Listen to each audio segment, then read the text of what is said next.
Emangnya terus mau ditangkap? Saya bilang kok sama anak buah aku, nggak usah takut. Kalau kalian ditangkap aku datang kok. Lah iyalah, masa hanya perlu dengan saya, dirimu juga harus berani dong. Demi apa? Penyidik akan melaksanakan kegiatan secara prosedural sesuai dengan aturan hukum yang ada.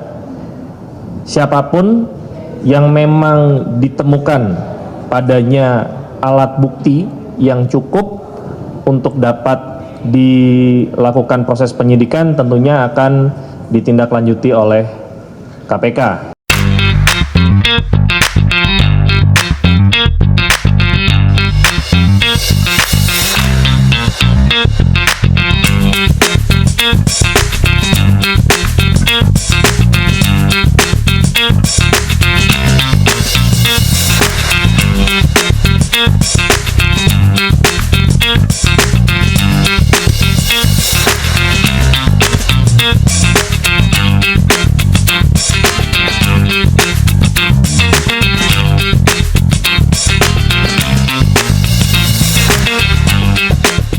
Berjumpa lagi bersama saya Budi Ismail Piang, dan hari ini ya sehari menjelang Natal kita akan mengupas bukan tentang hari Natal, karena persiapan Nataru diperkirakan akan berjalan baik dan lancar hingga tahun baru nanti. Nah, hari ini yang mengejutkan adalah sudah keluarnya sprindik yang kemudian membuat Sekjen PDI Perjuangan Hasto Kristianto sudah ditetapkan sebagai tersangka. Walaupun katanya ini belum resmi, tetapi seluruh media ya termasuk media mainstream hari ini memberitakan soal status tersangkanya Hasto Kristianto. Sebenarnya ini hadiah tahun baru kata sebagian orang, tapi sebenarnya ini adalah proses lanjutan yang selama ini sudah berjalan hampir setahun terakhir. Dan untuk membahas dampak dari tersangkanya Hasto Kristianto sebagai Sekjen PDI Perjuangan ini, ya kan, dan bagaimana kaitannya dengan stabilitas politik yang oleh sebagian orang ditakut-takutin, wah kalau Hasto ditangkap akan terjadi instabilitas politik di dalam negeri, ya kan. Nah, apakah benar sedahsyat itu atau ini hanya semacam upaya untuk memperlemah penyelidikan dan penyidikan yang dilakukan oleh KPK? Saya sudah terhubung dengan Mas Yosef Hawenas dari Yogyakarta ini, ya kan, seorang analis intelijen yang sudah ketiga kalinya nih kita berzoom dengan Mas Yosef Hawenas. Apa kabar Mas Yosef? Baik, kabar baik. Terima kasih Mas Budi. Apa kabar? Kabar baik Mas Yosef. Di Jakarta ini hujan terus nih Mas Yosef. Di Jogja gimana? Ya sama lah. Sama ya? Hujan. Berkah Natal ya Mas Natep? Iya, saya kira gitulah ya. jadi romantis Natalnya kan. Romantis ya. Kalau di negara lain kan salju ya, kalau kita cukup hujan saja. Kita main air lah ya. Main air aja. Mas Yosef, ini banyak orang kaget, tapi saya sih nggak kaget. Karena ini kan sebenarnya tinggal ibarat kita makan habis itu kenyang gitu loh Mas Yosef. Artinya ini sudah prosedur, dan memang sebagian orang saat ini sejak ditersangkakannya atau menjadi tersangkanya Hasto ini, kubu dari Hasto termasuk juga civil society yang terafiliasi kepada PDIP itu saat ini dari sejak berita ini beredar itu membangun narasi-narasi seolah-olah bahwa perlawanan terhadap PDIP ini mendapat sambutan dari pihak pemerintah karena dianggap KPK adalah ada di struktur dari eksekutif saat ini. Nah, terkait dengan tersangkanya Hasto biasanya kan akan dilakukan dengan penahanan karena kan prosedur KPK seperti itu.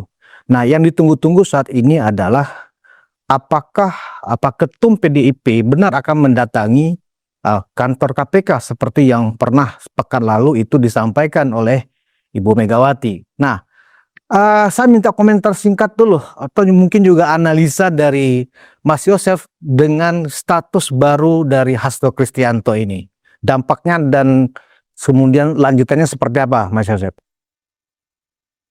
Ya, kalau yang terkait dengan ucapan Ibu Mega itu kan masih harus dipandang sebagai retorika saja ya. Hmm. Sedangkan apa yang terjadi sejak hari ini, sejak sprindik KPK itu keluar kan, itu konkret soal hukum kan. Jadi dua hal yang berbeda. Retorika versus fakta hukum gitu loh. Nah, Ibu Mega sebagai mantan presiden, ketum parpol tentu paham hukum. Jadi ya kita lihat apakah retorika semacam itu akan berani diwujudkan kalau itu yang menjadi perhatian publik saat ini, karena Ibu Mega sendiri kan mengatakan itu dalam retorikanya. Tapi saya kira mereka akan berpikir ulang ya dari sisi internal PDIP, karena ini sudah konkret persoalan hukum. Iya, kalau kemudian dianggap itu sebagai retorika, masalahnya ketika itu kemudian tidak dilihatkan oleh Bu Mega, artinya kan ini juga suatu retorika yang negatif ya bagi Bu Mega sendiri. Artinya kalau kita menggunakan istilah Pak Prabowo, hanya omon-omon gitu loh, Mas Yosef. Ya memang sejauh ini ya kalau kita amati gitu ya, memang retorika yang dimainkan oleh Ibu Mega itu kan memang sebutlah satu partitur dengan retorikanya sekjen kan.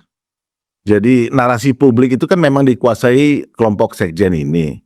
Dan Ibu Mega itu ada di inline dengan narasi-narasi ini. Yang tone-nya memang berbau oposisi gitu loh. Itu kan fakta. Tapi sprindik hari ini menjadi saya pikir semacam watershed gitu ya, yang akan mengubah langkah-langkah mereka ke depan. Jadi artinya mereka harus sungguh-sungguh rasional untuk menentukan langkah-langkah ke depan terkait dengan nasib sekjen ini. Jadi nggak bisa lagi pakai retorika, itu yang saya maksudkan. Ya. Jadi hitungannya harus langkah hukum juga. Nah, ini hari ini sekitar mungkin jam 2 atau jam 3 ini semua media sudah berkumpul di KPK, Mas Yosef. Mungkin akan mendengarkan penjelasan resmi dari pimpinan KPK dan kemudian kapan dipanggil Hasto ya untuk diperiksa, dan kemudian mungkin tidak kembali lagi pulang, maksudnya pakai rompinya KPK gitu ya sebagai tersangka. Nah, kalau kita menganggap bahwa Ibu Mega tidak omon-omon, artinya akan datang ke KPK, sebenarnya kalau toh Ibu Mega datang ke KPK karena sekjennya ditangkap, artinya kan keluarga saya kan Hasto atau sekjen adalah bagian dari keluarga besar PDIP. Saya akan bela, kan begitu. Nah, konteksnya kan nggak relevan ya. Kalau misalnya tadi Mas Yosef bilang Bu Mega sebagai mantan presiden tentu sangat mengerti hukum begitu ya. Dan pimpinan KPK ya, menurut aturan yang ada di internalnya tidak boleh menemui pihak-pihak yang sedang berperkara gitu loh. Artinya apa? Kalau toh kemudian Ibu Mega mendatangi KPK dalam kaitan ingin bertanya kenapa dan mengapa begitu ya, itu juga percuma karena pasti tidak akan ditemui oleh pimpinan KPK. Bagaimana Mas Yosef melihat ini? Iya, nggak bisa kan, mereka punya protap yang harus ditaati. Itu kan teritorinya KPK. Ya harus ikut aturan KPK. Nggak bisa. Mau pakai tekanan massa, ya saya pikir kan itu yang justru tidak rasional.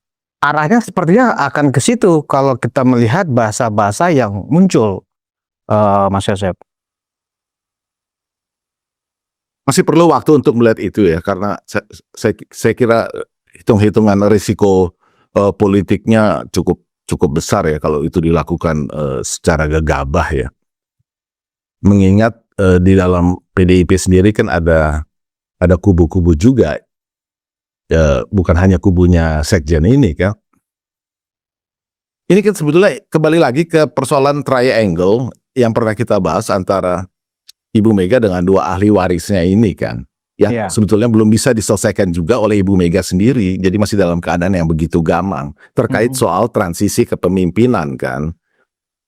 Yang memang sayangnya sejauh ini Ibu Mega memang bersandar pada sekjennya ini. Jadi kalau kita agak flashback ke belakang ya untuk sedikit menjelaskan kenapa memang sejak Pak TK berpulang, selama ada Pak TK kan sebetulnya itu menjadi partner Ibu Mega, bisa juga dibilang sebagai sekondan politiknya kan. Iya. Lalu beliau berpulang di 2013 itu, Hasto jadi sekjen di 2014 dan faktanya bahwa Hasto menjadi sekjen yang terlama di PDIP ini mestinya menjadi point of analysis. Ada rasa nyaman dari Ibu Ketum terhadap sekjen yang satu ini karena yang sebelumnya kan Pak Cahyo itu kan cuma 4 tahun ya karena jadi menteri ya. Jadi Hasto ini extraordinary nih jadi sekjen terlama nih dalam sejarah PDIP. Harus ada penjelasan rasional kenapa bisa begitu.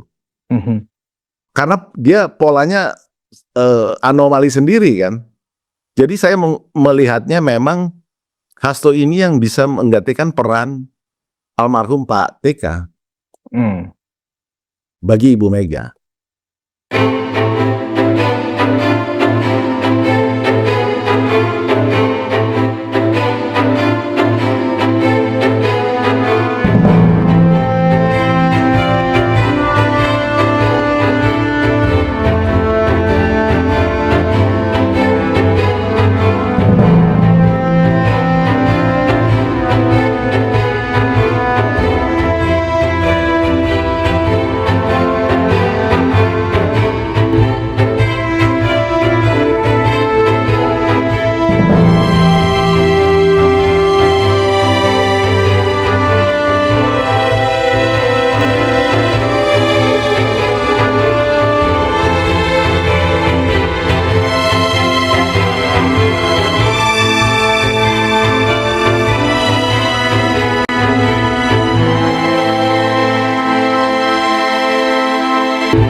Nah, kalau dilihat dari konteks ada dua faksi yang ada di internal saat ini, Nanan dan Puan, apakah lamanya Hasto sebagai sekjen ini di antara sekjen-sekjen PDIP sebelumnya itu karena ada istilahnya ada yang membackupnya ya dalam hal ini adalah Nanan gitu. Apa karena kaitannya ke situ, Mas Yosep? Faktanya masih Ibu Mega sendiri yang membackup Hasto ini, mengingat kedua ahli waris ini kan sebetulnya masih dalam masa transisi. Kita pernah berdiskusi bahwa Nanan akan dibesarkan di jalur partai, sehingga bisa kita sebut semacam magang dengan Hasto ini, dekat kan dia dengan sekjen, karena memang blueprint Ibu Mega begitu, Nanan akan di jalur partai, Puan di jalur pemerintahan, gitu. Tapi kan kita sudah diskusikan bahwa rencana-rencana ini sudah berantakan ya. Jadi Puan yang diharapkan menjadi RI 2 di periode yang sekarang itu kan nggak kejadian. Itu kan sebetulnya intinya adalah Pak Prabowo yang sudah memang diyakini akan menang di 2024 ini akan menjadi, kalau pakai bahasanya Bambang Pacul ya, menjadi galah bagi Puan yang ada di posisi RI 2, sehingga tidak sulit bagi Ibu Mega kemudian untuk dari RI 2 mendongkrak Puan ke RI 1. Puan ini kan ada masalah elektabilitas. Iya. Jadi itu blueprint awalnya yang sudah berantakan itu. Seperti kita tahu kemudian kan karena elektabilitas yang nggak naik-naik di 2022 itu bulan Oktober Pak Jokowi ketemu Ibu Mega di Istana Batu Tulis kan. Yang intinya adalah menggantikan posisi RI 2 itu dengan Ganjar karena Ganjar elektabilitasnya lebih tinggi. Ini kita bicara tahun 2022. Ya. Ibu Mega nggak serta-merta setuju itu. Masih ada proses lagi sampai ke 2023 kan. Sampai akhirnya setelah berbagai upaya dilakukan, termasuk kampanye kepaksa kebinekaan itu yang kalau Iya. ada ingat kan, itu nggak ngangkat. Dan koalisi dari sisi Pak Prabowo nggak bisa menerima kalau Puan jadi RI 2 karena ekuivalen dengan kalah, pasti kalah. Maka Ganjar yang di semester pertama 2023 itu dengan elektabilitas yang tertinggi pada saat itu, Pak Prabowo masih di 20%-an loh waktu itu, Ganjar udah di 30%-an. Jadi oleh Pak Jokowi diminta untuk RI 2. Ibu Mega nggak setuju juga, mengingat fakta bahwa elektabilitasnya tinggi, PDIP partai besar. Ada justifikasi sih ya dari apa yang Ibu Mega lihat pada saat itu. Yang tidak disadari adalah bahwa ternyata elektabilitas Ganjar itu kan pinjaman.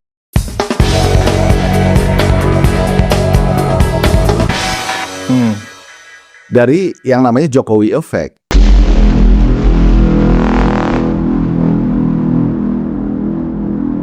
Sebagaimana kemudian sudah terbukti dan kita nggak usah mengulang cerita lagi kan.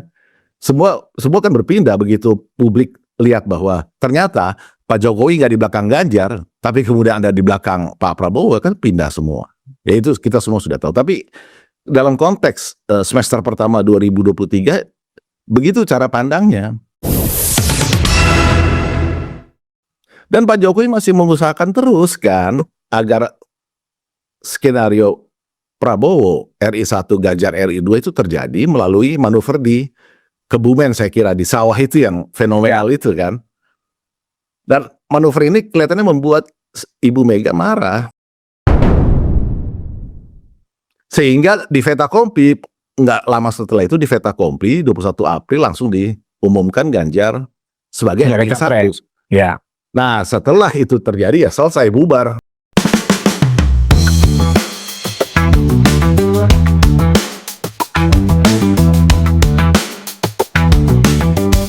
Jadi jalannya tertutup kan. Berarti bicara skenario lain karena sudah definitif Ganjar sebagai RI1 gitu loh. Itu jadi sebetulnya kita kan tadi bicara bagaimana mau mengangkat Puan yang ternyata skenarionya gagal, nggak terjadi. Nah ini jadi berantakan sekarang. Kalau kita bicara mempercepat fast forward ke cerita hari ini kan jadinya semua enggak. Apakah penetapan tersangkanya Hasto ini, Mas Yosef, itu terkait dengan dugaan dari Bu Mega sendiri bahwa ada pihak-pihak yang akan membuat out-out ya menjelang Kongres PDIP nanti, dan ternyata terbukti nih Mas Yosef bahwa ternyata memang Sekjen kemudian ditetapkan sebagai tersangka. Artinya memang dugaan yang dilontarkan oleh Ketum PDIP Ibu Megawati bahwa ada pihak-pihak yang ingin tanda kutip mengacak-acak lah ya, kalau istilahnya out-out itu adalah ternyata terbukti nih. Nah, apakah itu relevan dengan kejadian hari ini, Mas Yosef, dengan ditetapkannya Hasto sebagai tersangka? Dari intelligence assessment belakangan saya melihat relevan. Apalagi sejak kemarin Pak Prabowo pulang seharusnya ketemu Pak Anwar Ibrahim, Perdana Menteri Malaysia di Langkawi, tapi kan dibatalkan, beliau langsung pulang dan langsung koordinasi dengan elemen-elemen ini kan, intelijen ya, Polkam ya. Polkam kan ada Pak BG, ada kepala BIN juga, ada Kapolri, ada Panglima. Iya kan? Ya.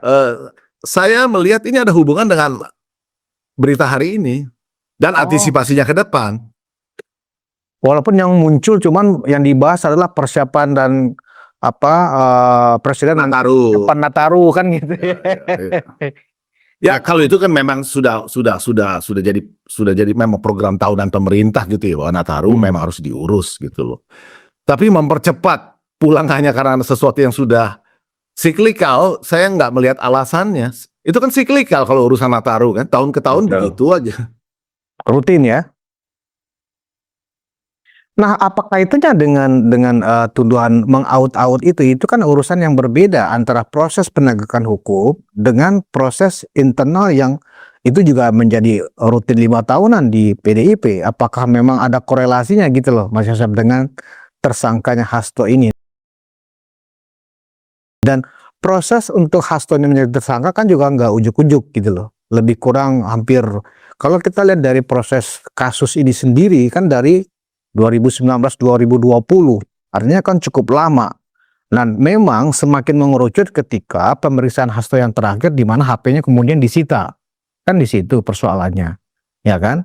Nah, jadi sebenarnya korelasi antara tuduhan ada yang ingin mengacak-acak pada saat Kongres nanti dengan realitas hari ini itu seperti apa menjelaskannya, Mas Yosef? Pertama kita sudah mulai lihat ada poster-poster spanduk-spanduk tentang posisi ketum PDIP yang tidak legal. Yang kalau Anda cermati poin-poinnya itu masuk akal. Itu bukan hoax. Itu Kan fakta ya? penentuan perpanjangan itu kan tidak melalui mekanisme Rakernas paling sedikit atau Kongres. Itu kan dilakukan di Juli oleh Ibu Mega secara sepihak gitu. Jadi ada pihak yang mengerti ini, yang kemudian mengangkat keluar. Dan yang ada yang panik, yaitu kelompoknya Sekjen dan Sekjennya. Iya kan? Dan bahkan ada video tentang itu, Mas Yosef, ternyata orang dalam sendiri juga yang memasang spanduk itu.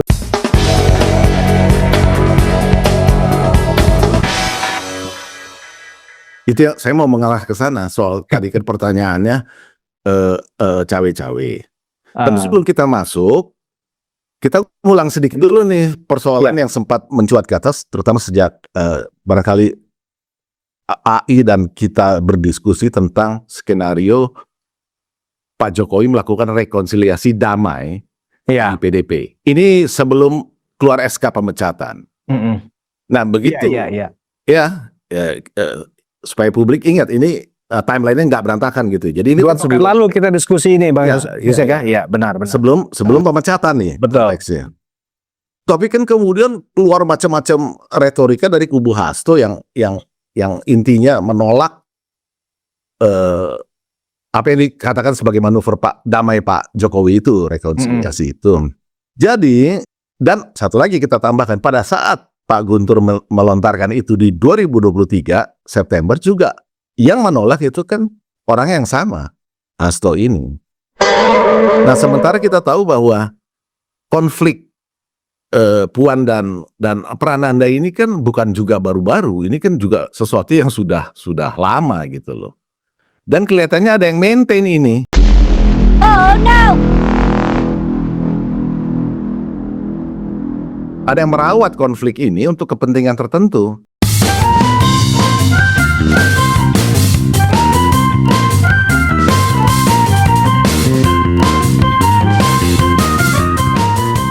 Kaitannya ke posisi Megawati yang transisional yang akan ditentukan pada Kongres 2025 ini, mungkin sekitar April. Jadi waktunya kan nggak terlalu lama lagi ya. Nah, kelihatannya ada yang ingin menjadi pahlawan, menggantikan skenario jalan tengah. Kalau Pak Jokowi jadi pada saat itu menjadi ketum, ini akan digeser oleh orang ini untuk menengahi konflik ini, sebutlah ketum sementara atau apapun namanya gitu loh. Inilah yang disebut cawe-cawe sebetulnya, dan internal, bukan dari luar jelas. Nah, internal kalau kita lihat sebelum pemecatan itu, apakah internal itu yang selama ini tertuduh kan selalu Pak Jokowi, Mas Yosef?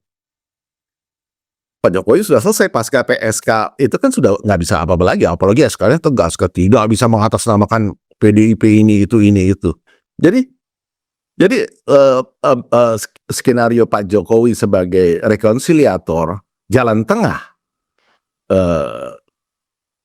konflik internal antar anak biologis Soekarno ini, karena ini kan mantranya masih dipegang Mega nih, mantra anak biologis Soekarno di posisi pimpinan. Ini kan belum bisa ditawar gitu loh.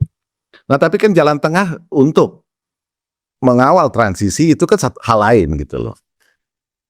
Nah, dengan adanya SK pemecatan kan Pak Jokowi sudah out dari skenario ini. Tapi bukan berarti skenario ini tidak ada yang menginginkan jalan tengah ini. Dan kelihatannya ada orang dalam PDIP yang menginginkan ini. Sinyal itu Sehingga- nampak dari pernyataan Effendi Simbolon, Mas Yosep. Kenapa? Sinyal bahwa ada orang dalam ya yang menginginkan adanya rekonsiliasi antara Jokowi dengan Megawati ini adalah dilontarkan oleh Effendi Simbolon dalam salam Natal yang disampaikan beberapa hari yang lalu. Ya, jadi artinya apa yang kita analisis itu kan bukan omong kosong. Karena memang ada dasarnya apa yang disampaikan oleh Pak Guntur itu. Dan Effendi Simbolon tentu paham sebagai orang dalam kan. Tapi artinya ini kan sekarang sudah skenario yang sama. Perlu ada orang tengah yang bisa mengawal transisi kepemimpinan di PDIP. Mengingat masalah dua anak saudara tiri ini. Tapi sekarang bukan Jokowi lagi. Somebody else gitu loh.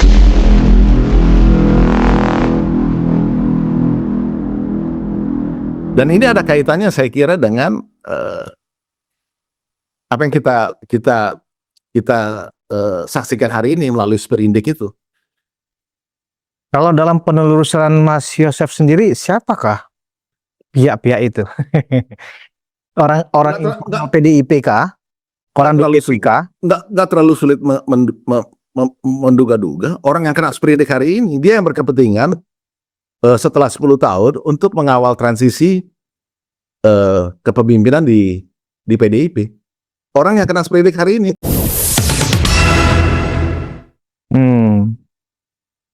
Ya, Hasto Kristianto.